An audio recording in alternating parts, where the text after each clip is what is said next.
खुदा ना खास्ता ये बिल अगर कानून बनेगा तो कोई भी वक्फ की प्रॉपर्टी मुसलमानों के पास नहीं रहने वाली।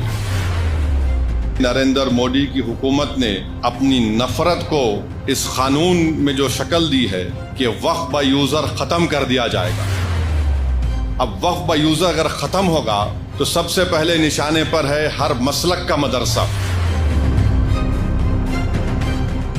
जो बीजेपी की हुकूमत पूरे मुल्क में वक्फ की जायदाद का जो बिल लेकर आई है, मैं सिर्फ मुख्तसर से अल्फाज में अपनी बात को बोलकर यहाँ से रुखसत हो जाऊंगा कि अगर ये खुदा ना खास्ता ये बिल अगर कानून बनेगा तो कोई भी वक्फ की प्रॉपर्टी मुसलमानों के पास नहीं रहने वाली, सब हुकूमत के कब्जे में चला जाएगा।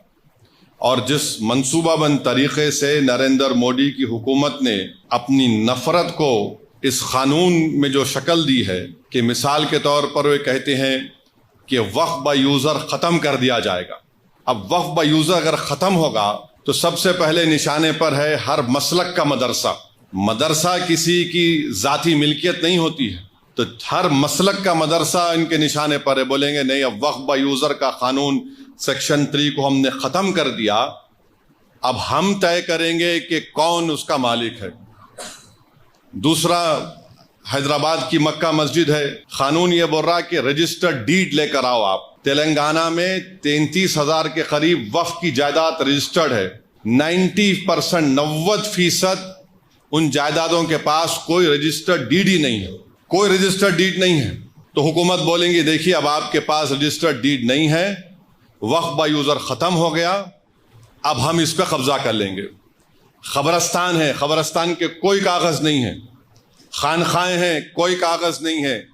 दरगाहें हैं, कोई कागज नहीं है। क्या है? वक्फ बाय यूजर है।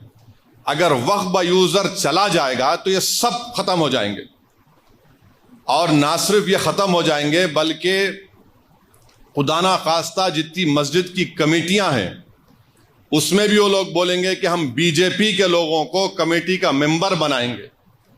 आप नमाज पढ़िए, इससे आपको क्या करना है। और ये बिल में यहां तक लिखा गया है कि इस अगर वो कानून बनेगा तो उसके रूल्स भी नरेंद्र मोदी दिल्ली में बैठ के बनाएंगे। उस बिल में यह भी लिखा गया कि अगर वक्फ बोर्ड किसी के खिलाफ एक्शन लेना है तो नरेंद्र